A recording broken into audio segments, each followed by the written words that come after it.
Thank you again for joining another amazing episode of Secrets from the Saddle, All Things Cycling, with your host, Sylvie Daou. This particular episode has been recorded about a year and a half ago with local cyclist and chiropractor Luc Mahler. Cool thing about this one, again, it is live in his chiropractic studio, so I encourage you to go to my YouTube channel to see the live version of this episode, or you can stick on here and listen to the audio.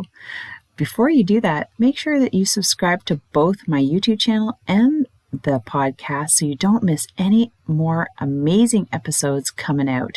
On Fridays, I do a coach's, so make sure you put those notifications on. And if you could go to iTunes or Apple Podcasts, leave us a 5-star review and a write-up, that would be super amazing. We'd really appreciate it. Thank you very much, and I hope you enjoy this episode. Hey everyone, Sylvie Daou here from Daou Training Systems and Coach Sylvie, and we're here today with my good friend Luc Mahler, who has, we've been working together, but one of the amazing things is that he is cyclist first, chiropractic second. So our background, I'm just going to get that over the way. So this is our cycling series, Secrets from the Saddle. He's going to give us some insights into the cycling / going into starting a clinic and all that fun stuff. So our background is a year ago. Yeah. Probably a year ago now. He shot me out an email, and he saw me in the community. Absolutely, yeah. And he said, "Hey, let's partner." Yeah, that was pretty much it. Yeah, I was like, "Hey, let's do something." And I was like, "Okay." So I like, yeah, how can we work together? And look at us now. So the thing is that, the whole point is that you should just shoot off that email, because you never know where it's going to land you. Absolutely. And I was like, okay, well, I came over here, we had a meeting. I was like, okay, what do you have to offer? What am I doing? And let's see if we can collaborate on something. And so the most important thing is that he's into cycling, I'm into cycling. And one of the great things is that he has raced, he has a background, he's going to share that with you. But I was looking for more coaches for my cycling club, and he was willing to sponsor our club in return for his time, which was amazing. Yeah. And our ladies absolutely love it. So my club is Cycle Fit Chicks. It's a women's only road cycling club here in the Ottawa Gatineau region, and Luc is one of our token only male of coaches who work closely with some of our ladies. So, all right. So Luc, this is your turn, and he's going to give us a background as to where he started with his cycling career. Career is a loose term for not something that never paid me. But hey, does it ever pay us? Yeah. We just like to go out there and hammer the road and paid the experience and yeah, that's right. Because look where it leads us. That's right. Yeah. It can take us down really cool different roads of opportunity. So, tell us about how you got into cycling, Totally. Yeah, so I grew up in Huntsville, Ontario, and there really isn't much else to do there except play hockey in the winter and in the summer. But Were somehow, you into hockey? Oh yeah, I would say hockey was my first love. It's still a sport I really enjoy, but I think I really enjoyed the competitive part of it. But somehow I got into mountain biking. I can't even really remember how that's Was it started. that friend?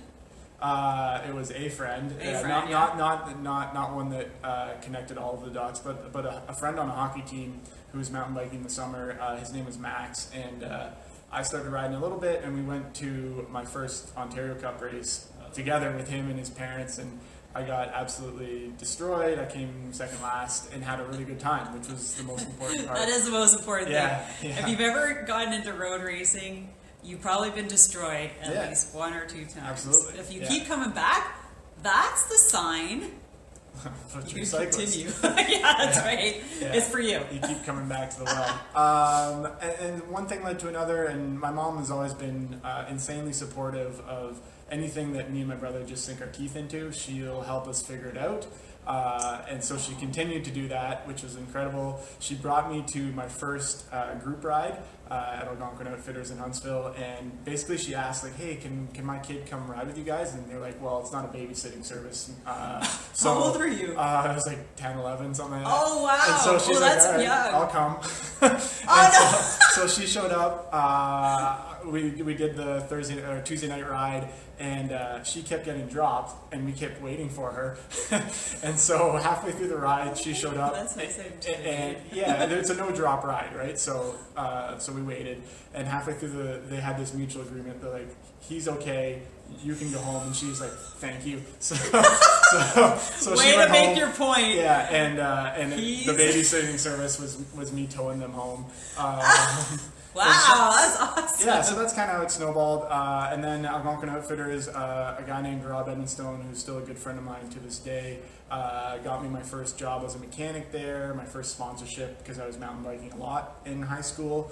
And so I started racing mountain So biking. is that when you transitioned from hockey to like, Well, so I still played hockey. Oh, yeah, the winter. yeah, over the Really? winter. Yeah, and as soon as April start? yeah, pretty hanging much. out Yeah, I had a on couple skates? decisions to make a few times where I was like, I'm just a better cyclist than a hockey player. I'm extremely mediocre at hockey, slightly less mediocre at cycling. So Way more fun outside. yeah, so I focused my energy into cycling. I was on my trainer year round, so there was some winters days like today where it'd be Sunday, we'd have a game, I'd do 2 hours in the morning, play my hockey game, come home and do 3 hours in the evening.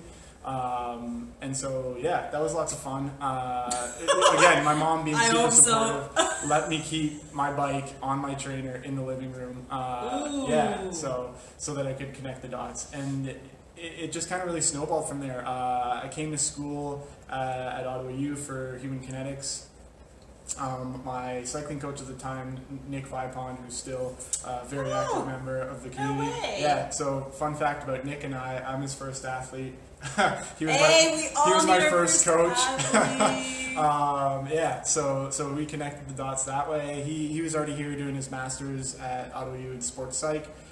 He showed me around. I fell in love with the city, fell in love with the cycling community. He even helped me get a job at the cyclery down the road here. And so in the summers I was turning a wrench there and riding and riding a racing. ton. Yeah, and I was actually running at Ottawa U at the time and came back to the cyclery, and everyone was telling their war stories from racing, and I was like, man, I miss racing my bike. So I started racing the crits and got back into road riding and turned that into racing at a pretty high level on the road too. So yeah, it was just a great experience. And so cycling for me has been a lot of fun on the competitive side, an amazing adventure, but it's also given me some of my best friendships and my best experiences. So yeah, I still to this day, one of the amazing things about Ottawa, and the reason I came back 7 years after leaving in 2010 was because of the cycling community. Yeah, it's just it's a special community and a special place to ride a bike. There's a lot of great people here, that's for sure. Yeah, yeah. And so the cyclery actually ties into my professional career, because as I was turning a wrench there,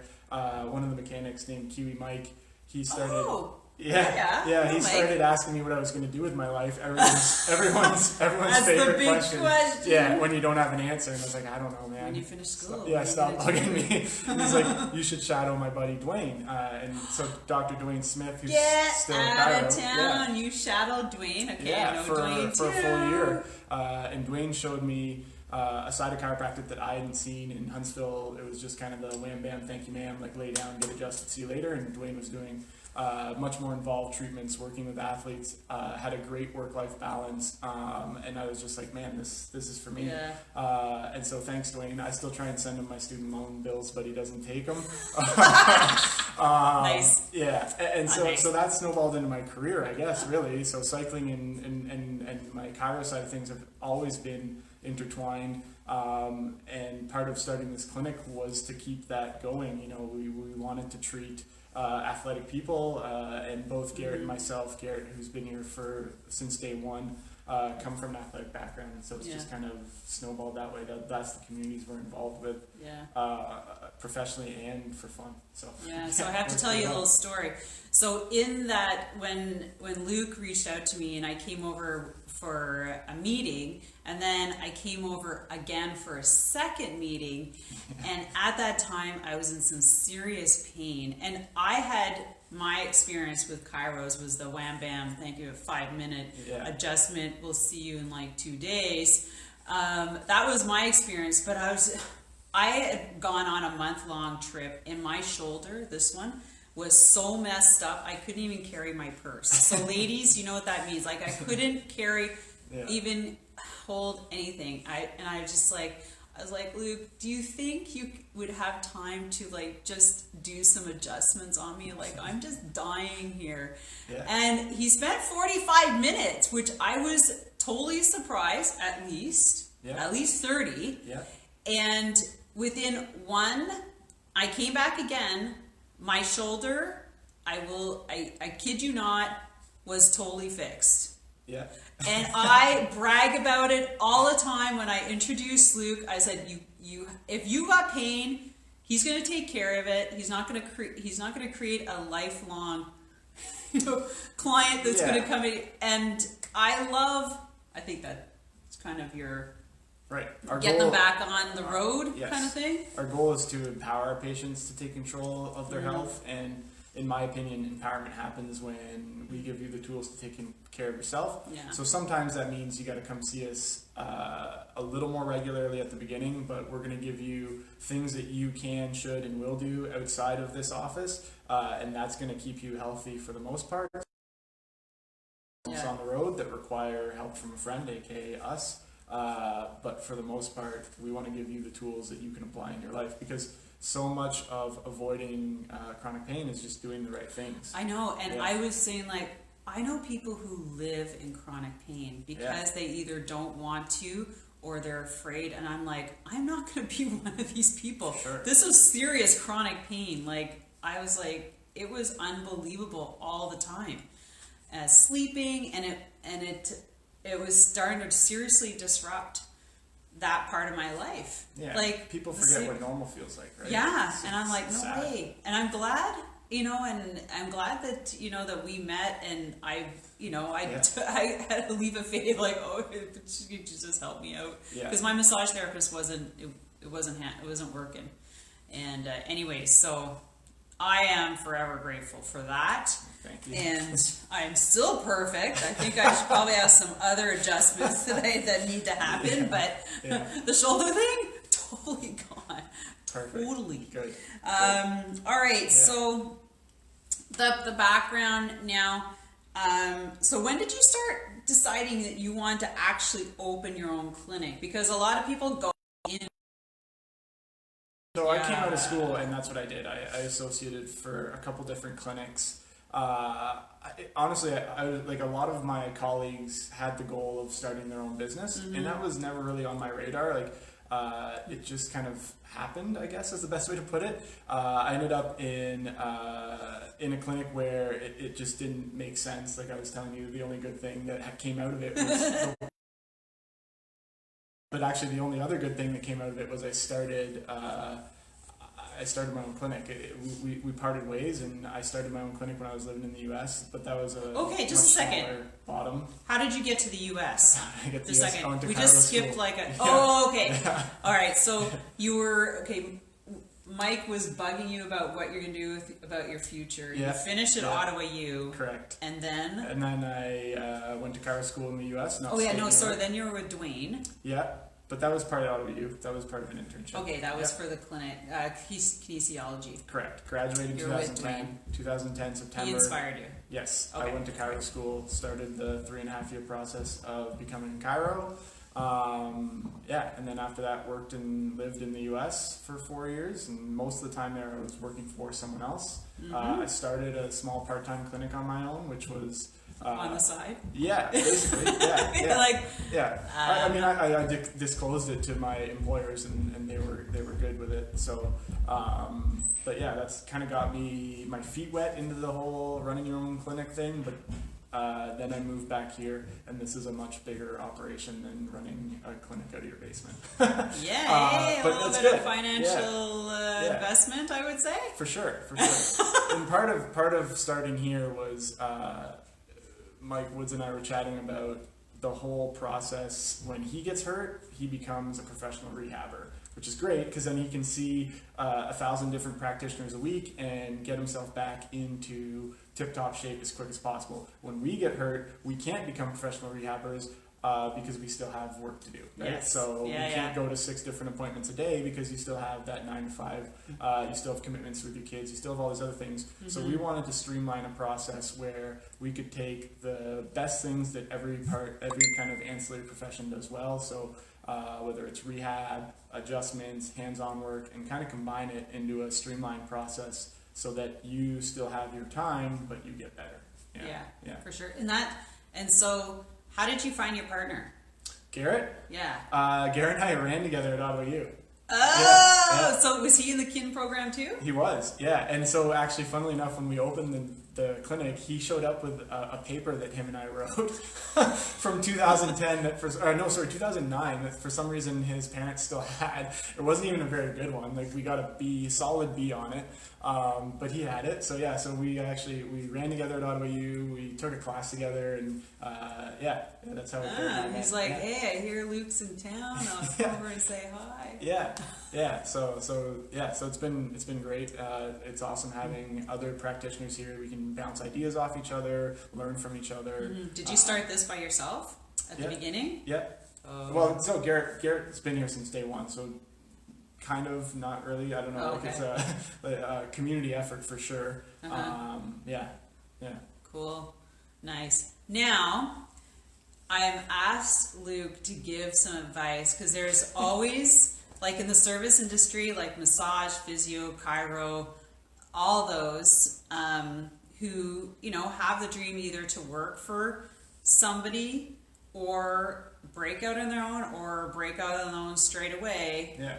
What kind of advice would you give to somebody who's thinking about that? So I don't have a straight yes or no answer whether you should start your own business or not. But I've got a yes or a no answer about taking a risk. And I think that you should absolutely take risk, especially if you're young.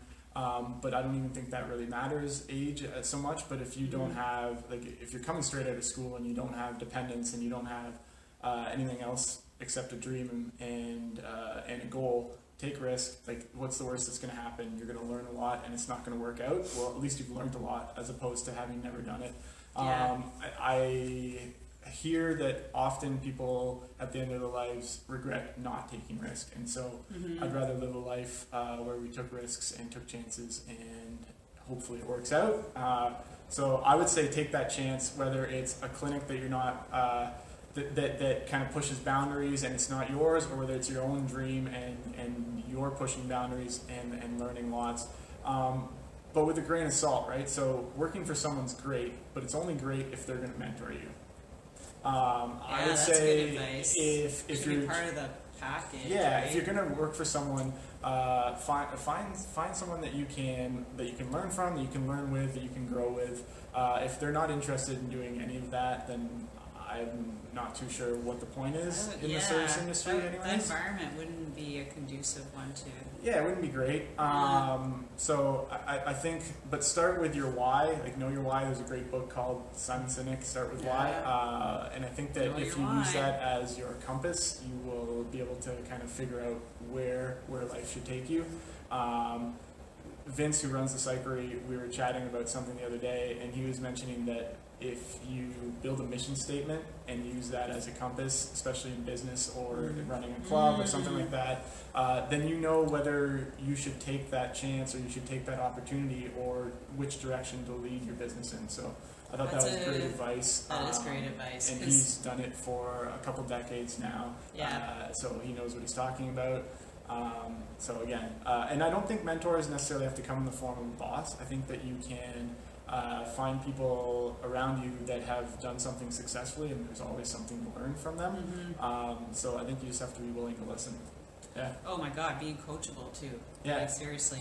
And I don't know if that really answers that question. no, I think so, because I've owned my own business too, and I can't say, like, this was back 15 years ago, right? And now I understand the why concept of like business and passion, and if you want to do something, you should have, like you said, a mission statement, or even like your why should be on paper, and that should be your blueprint and your path, like your decisions going forward. Does it make sense? Is it going to drive you towards your why you are doing this, or is it going to take you away? I think at the time when I had my business, it was survival. And I only say that because I went in with 2 partners, so there's 3 of us in a spin studio. One was a massage therapist, one was a personal trainer, and I did spin. And within 3 months, it was just me. Right. So instead of like having 3-way payments, it's kind of like getting divorced with your, you have like, instead of like 2 people, it's like you got 3, and now you're stuck, like you're paying everything instead of like a third. Anyways, but so I had to diversify really, really, really quickly to pay rent. Right. And I think for me, it was just survival. What a great skill to learn, though. Oh my gosh. Yeah. I survived Stressful. 5 years. Yeah. Through a divorce. Most businesses don't last through the first year. So. Yeah, so I had no more massage, I had no more personal training. I just had to take spin classes, and back 15 years ago, there wasn't a lot of spin classes, thankfully. Yeah. Today, they're just like coffee shops and yoga studios. Yeah. But, what could I bring into my clinic that's going to make more money? Yeah. And so that probably, before we hit the last part, and while we're on the topic of your clinic, sure, is the different services that you provide in here. Yeah. So since he's into cycling, so specialties in here. Yeah. So obviously we cover the injury treatment side of things, as we've talked about. We look at it from a movement-based approach, so we want to help. Goes a long way in sustainable results, right? Mm-hmm. So the hands-on stuff can make you feel better for a short amount of time, making you move better can make you feel better for a longer period of time. But then that's kind of the rehab side of things. We also have a bit more of a performance piece where we do bike fits using a specialized piece of technology out of Spain that does all the hard math for us, which is great because math gives me anxiety. So it gives everybody anxiety. So it reads all of the angles from shoulder. What is that? Hip angle. Is that a certain software? Yeah, so it's called the STT Systems is the company. Okay. Their software has a specific name, but they're the kind of umbrella company. They've got a camera, a light, and a software system on the computer that we've got that reads all of it. So that's the scientific side. Then we use the I like to call the art side of things, where we listen to what are you trying to do as a cyclist. Are you performance oriented? Are you looking to cruise all day? Like, what are your goals? And then what with as an injury history, or maybe even a current existing injury, because that all matters. Yeah. So we can optimize all of the angles, but if that makes no sense because your knee or your hip or whatever is bugging you, then the hard data only goes so far. So we pride ourselves on listening. And then another performance bit that we offer, Garrett does Gat Analysis, so very similar to a bike fit, but more applicable to the running community. We look at how you run, what you do well, what you do not so well, and what we can do to optimize it. I've seen people run. I'm like, whoa, they could use a little bit of it's not that I'm perfect, but no one's perfect.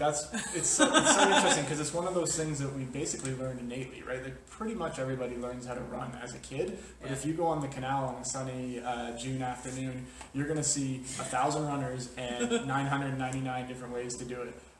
So it's a fascinating, as a chiro nerd, it's a fascinating study in human movement, I guess. That person's putting too much energy or yeah. And then we also offer massage therapy through Catherine Cochran. So and sports. Is there somebody else? And Sam Worsket also does applied movement neurology. Yeah. That's right. So all of it based in movement, based in optimizing the way you move, but a couple different approaches and a couple different angles on We that. like their stuff here. Yeah, thanks. Come and check it out. We're biased, but we like it. Yeah. I recommend Yeah. it. Yeah. Help Thank me. you. Thank you. All right. So now, before we get on to the last question, Yeah. the cycling community. Now he's already helping Cycle Fit Chicks with our coaching, and I certainly hope I haven't sent the message about 2020 season. So I hope you're still coming out for that. Plan on it.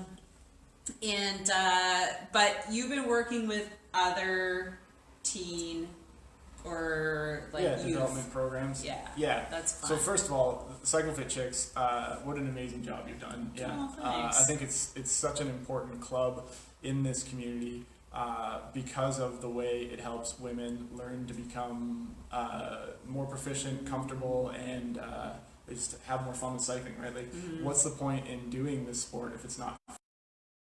Totally. No one's calling me to go pro anytime soon, so it's got to be fun. Yeah. And to be fun, you know, being safe and doing it in a group where you learn how to take turns and share the wind and all that kind of stuff.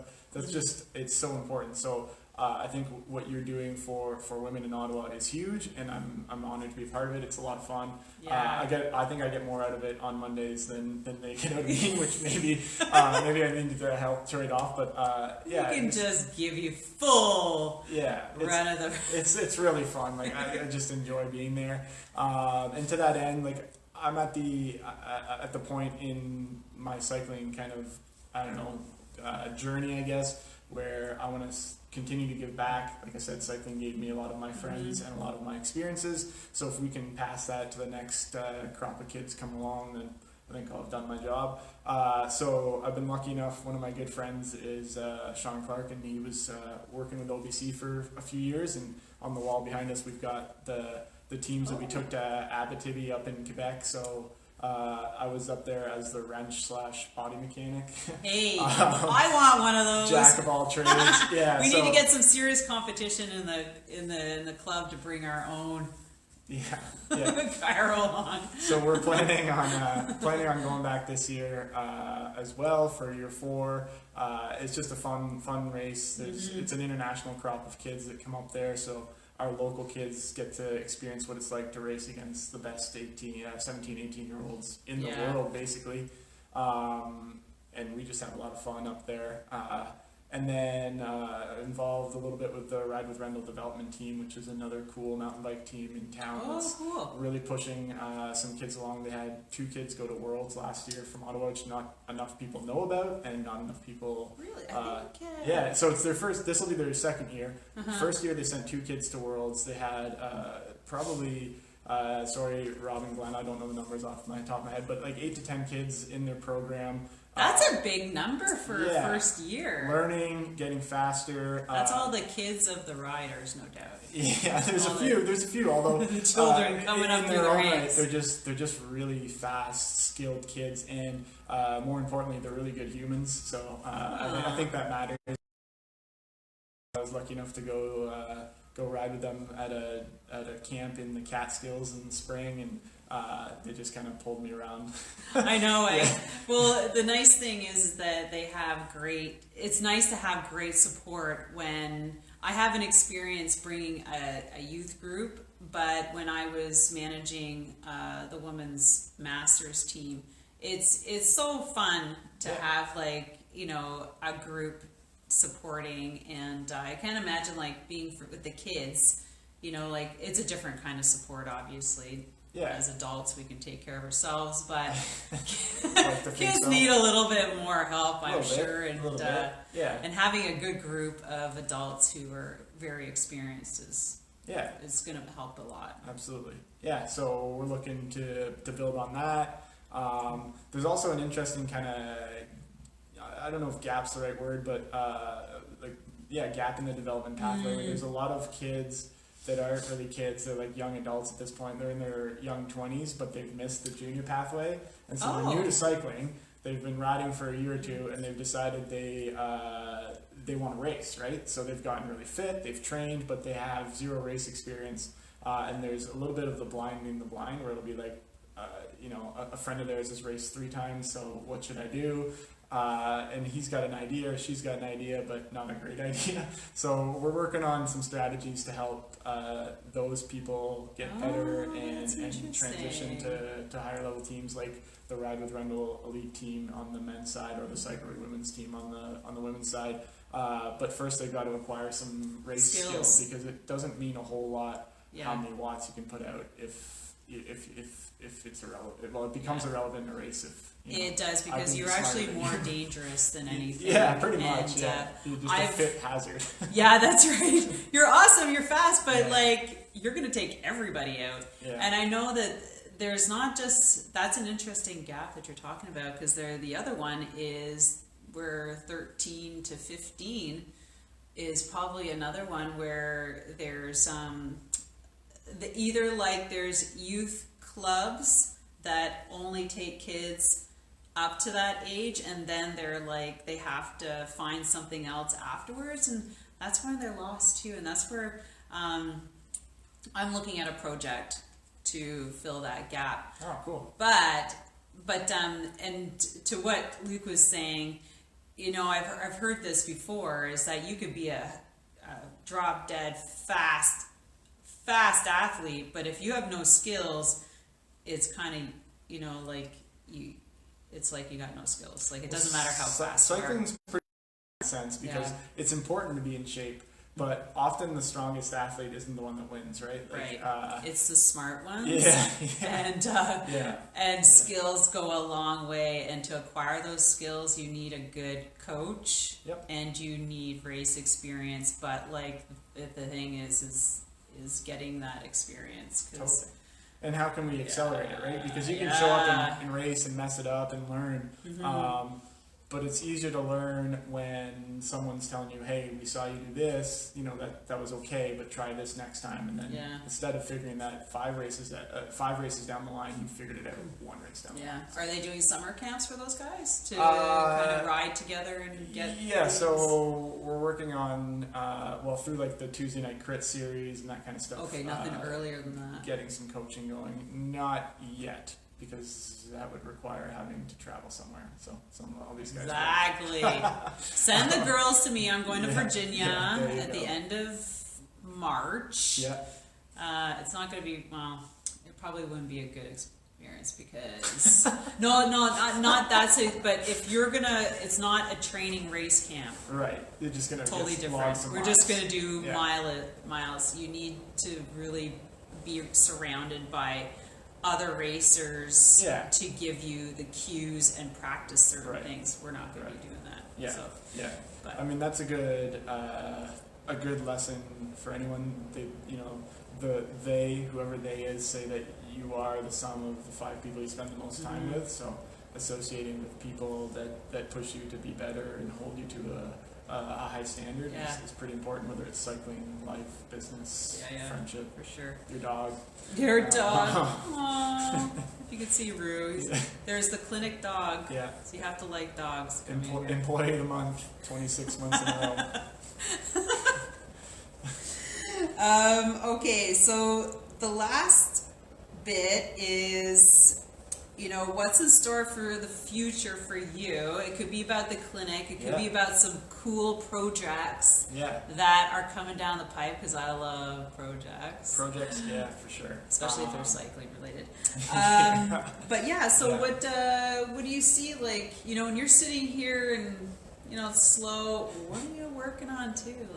There's got to be there's a few things. Also, one, helping out with local cycling stuff has been and will continue to be important to me.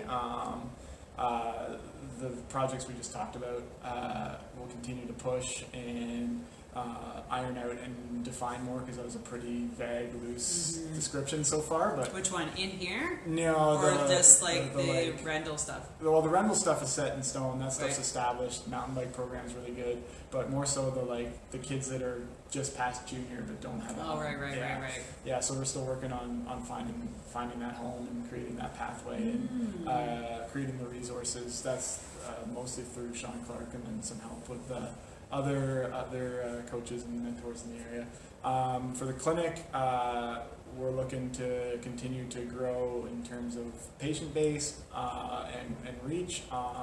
But we also plan in the next few years in kind of developing more of a training center, essentially, in the endurance community. We think that there is a need, especially in the winter, to have a safe place to come do things like group interval sessions and things like that. We're lucky enough to have Mile to Marathon, an amazing running community, train out of here.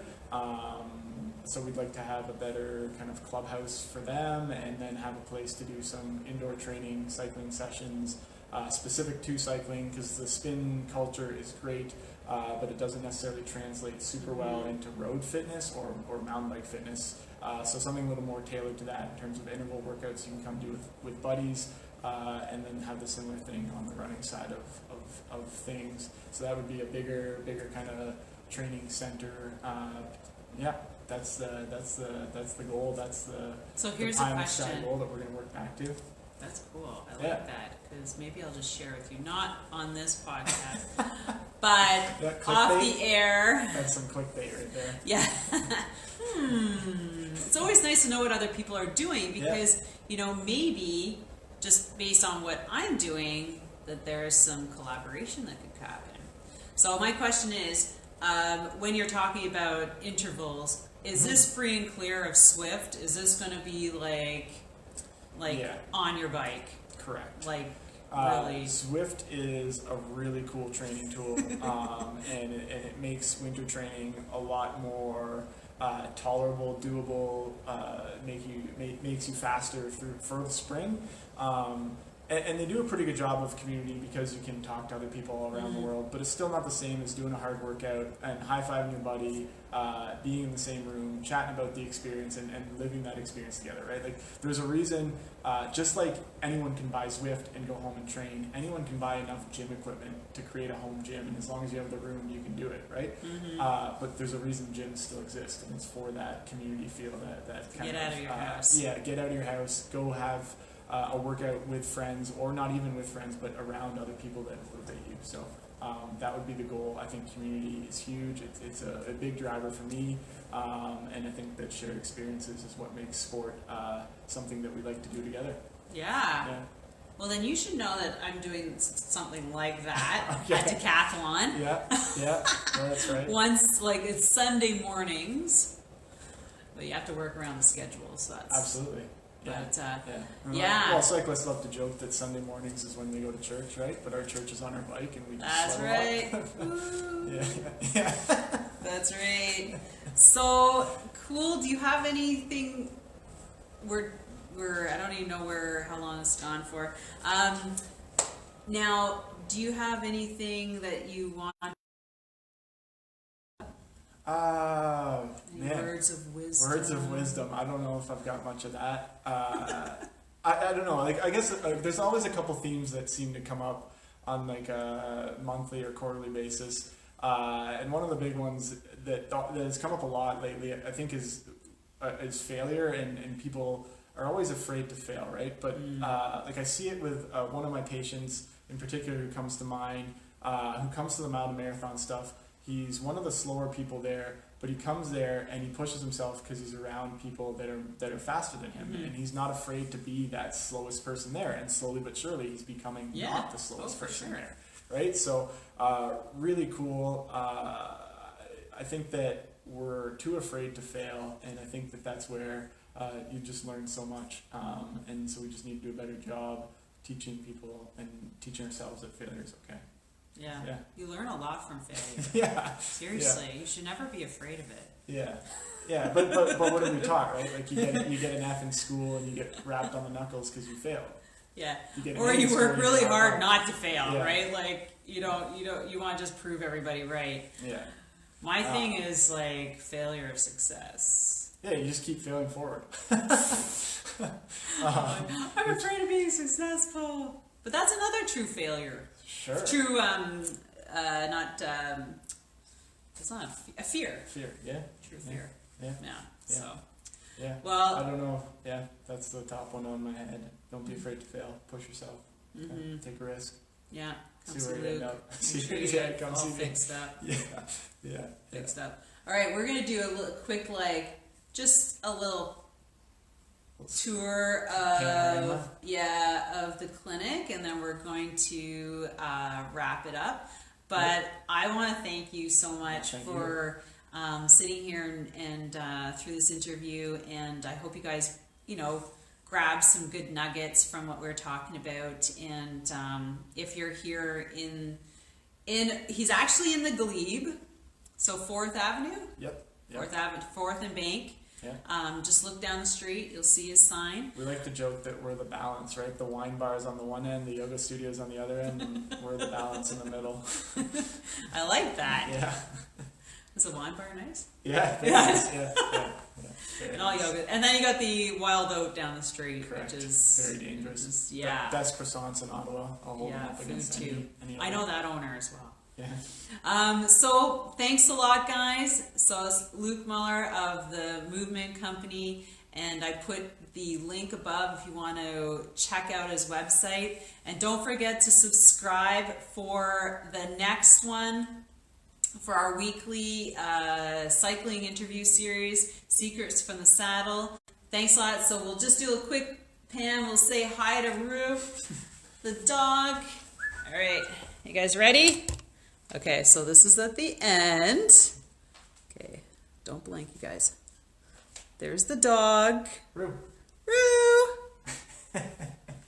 He's totally in sleep mode. And there's a front, and that's where the bike fit happens. And there's some other clinics other rooms downstairs.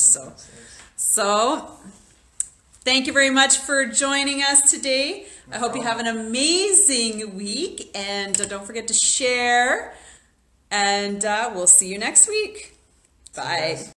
I want to thank you again for joining this episode with Luc Mahler of the Chiropractic, the Movement Co. And I forgot to mention that he is a huge contributor to the cycling world here in Ottawa, and please check out his business. And don't forget to subscribe so you don't miss any of the amazing episodes coming up.